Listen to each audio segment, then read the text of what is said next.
Aunque algo de su humor parece juvenil, Don Quijote no fue escrito por un joven despreocupado. Miguel de Cervantes casi sumó 60 años de heroísmo y derrotas en su propia vida para crear los personajes complejos y los temas de su obra maestra.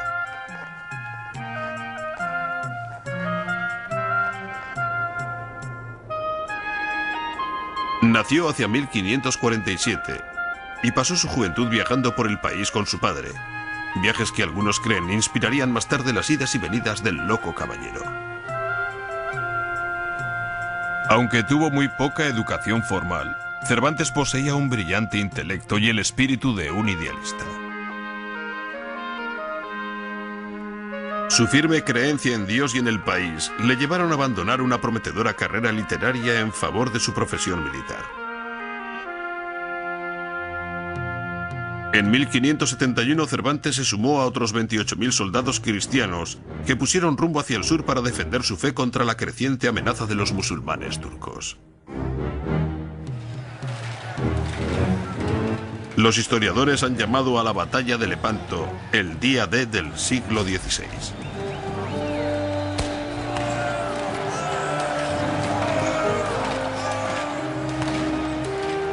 Aunque atacado por la fiebre, Cervantes salió a cubierta y luchó llevando la carga contra una galera turca. Los cristianos salieron triunfantes y Cervantes convertido en un héroe. Aunque victorioso en su espíritu, Cervantes sufrió 2 heridas de arma de fuego en el pecho y perdió el uso de la mano izquierda. En 1571, un barco en donde viajaba Cervantes fue atacado por piratas. Trató de escaparse 4 veces, pero solo para sufrir tortura, ya que se negó a dar el nombre de los cómplices. Le perdonaron la vida cada vez porque sus captores creían que un hombre tan valiente llegaría a valer un buen precio. Después de 5 años menos 2 semanas, la familia de Cervantes finalmente reunió el dinero para pagar el rescate. Miguel volvió a casa. Suspirando por volver a retomar su carrera literaria, había abandonado el servicio de su país y Cervantes solicitó la ayuda del rey. Cervantes vuelve a casa de su cautividad como un prisionero de guerra rescatado. Naturalmente, llega a casa con esperanzas de que España haría algo por él. A pesar de su heroísmo militar, a Cervantes no le hicieron caso. Y tenemos que pensar lo que es para un veterano volver a casa sin ninguna ventaja. Podíamos pensar en los veteranos del Vietnam que esperaban un poco más de lo que les dieron. Cervantes no consiguió absolutamente nada. En 1588, pobre y desvalido, Cervantes aceptó un trabajo como corredor de impuestos.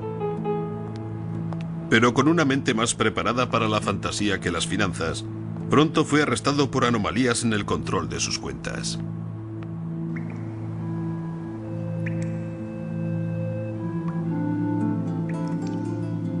Encarcelado en un país al que había servido tan bien, Cervantes se desilusionó ante el panorama de una vida llena de fracasos.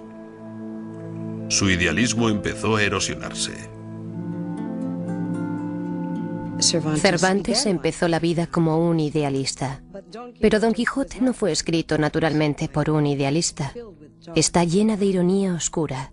Es un libro escrito con mucho dolor. Un libro que es muy gracioso.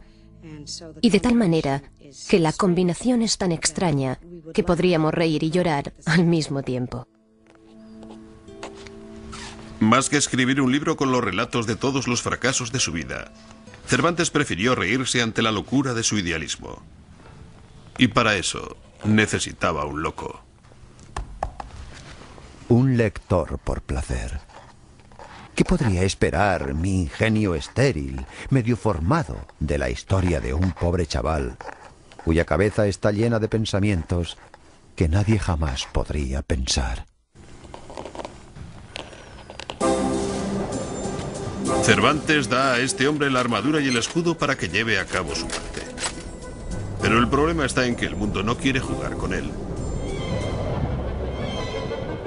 Cada vez que Don Quijote quiere involucrarse en aventuras nobles, acaba siendo un payaso más que un caballero errante.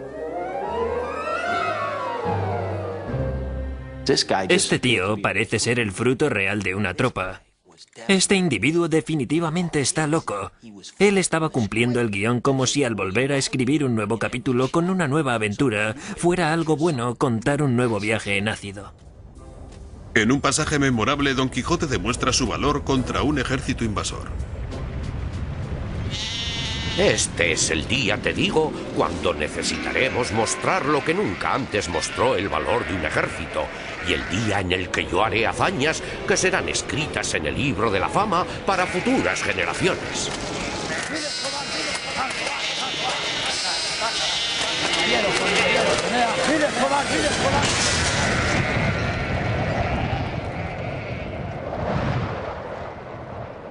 Cada vez que Don Quijote se cae, es parecido a las pelis del Gordo y el Flaco. Es decir, que a veces es muy divertido, aunque siempre se recupera y lo vuelve a intentar una y otra vez. A cualquiera que veas caer de cabeza luchando contra un molino de viento y rompiéndose la crisma dices qué pena y también qué gracioso al mismo tiempo. Siempre nos reímos de la gente que se resbala con la peladura de un plátano. Esta es la comedia que es muy cercana al modo como los grandes bufones de las películas mudas, como Harold Lloyd, Buster Keaton, Chaplin, Laurel y Hardy. Ese tipo de mala aventura en que un hombre normal, un hombre con buenas intenciones no puede enfrentarse con la realidad del mundo cotidiano y constantemente se está resbalando, cayendo y rompiéndose la crisma.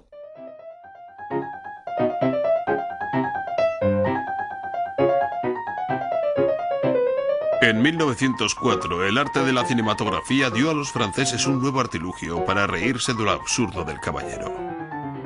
Nosotros nos reímos de las mismas cosas que en el libro.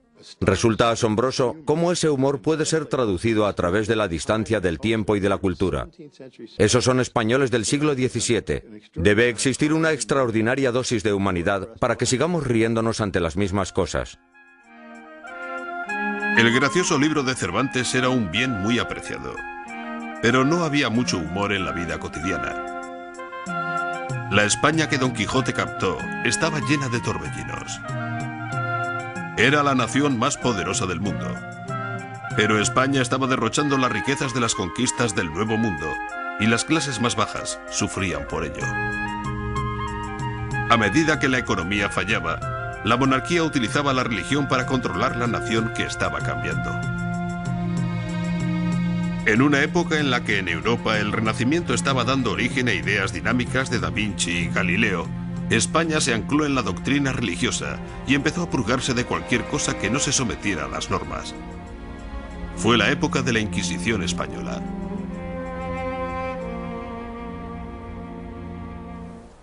Y en aquella atmósfera de intolerancia extrema, la necesidad de la unidad política, del dogmatismo religioso, es donde Cervantes finalmente surge y escribe Don Quijote, que es precisamente todo lo contrario a lo que la monarquía estaba pidiendo en aquella época. Más que hacer que su caballero entrara en un mundo donde todo se ajustaba a la suprema verdad como la creencia católica de su época, Cervantes arrojó a su Don Quijote a un mundo de contradicciones, a un mundo de múltiples creencias, idiomas y clases, a un mundo muy parecido al nuestro. Y encuentra una enorme diferencia entre lo que él ha leído y la realidad del mundo. La realidad del mundo está llena de injusticias, está llena, digamos, de pobreza, está llena de gente que no tiene respeto por los valores que tanto aprecia Don Quijote. Porque la realidad desafía sus expectativas, Don Quijote simplemente se imagina el mundo que ha nacido de los libros de caballerías. Donde quiera que él va, ve las cosas como le gustaría que fueran, más que como realmente son. Un caballero errante no puede permanecer en una humilde posada, de manera que Don Quijote la convierte en su castillo.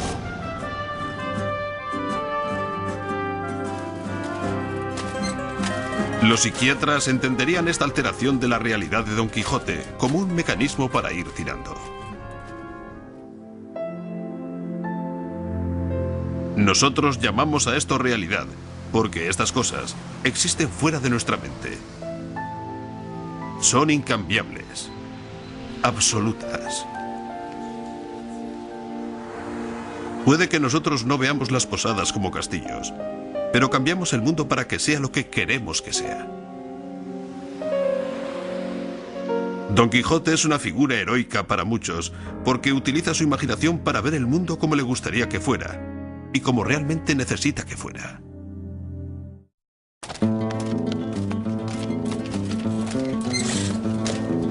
De todas las aventuras de Don Quijote hay un episodio que ha cautivado nuestra imaginación más que cualquier otro.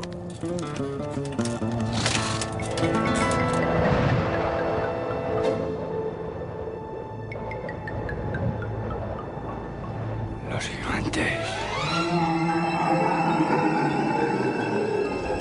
Sancho, he ahí los gigantes.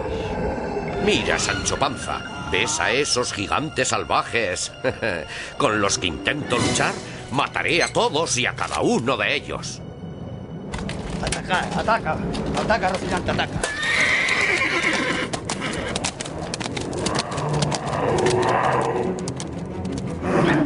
Bajad, cobardes, cobardes. Caballeros, Juan y Bella Dulcinea.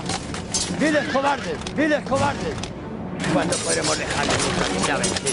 Prometeo. Caballeros, Juan y Bella Dulcinea. Juan y Bella Dulcinea. Viles cobardes, viles. Este caballero que se acomete. Bajad, cobardes, cobardes. Caballeros, Juan y Bella Dulcinea. Viles cobardes, viles cobardes, viles cobardes, viles cobardes, viles cobardes.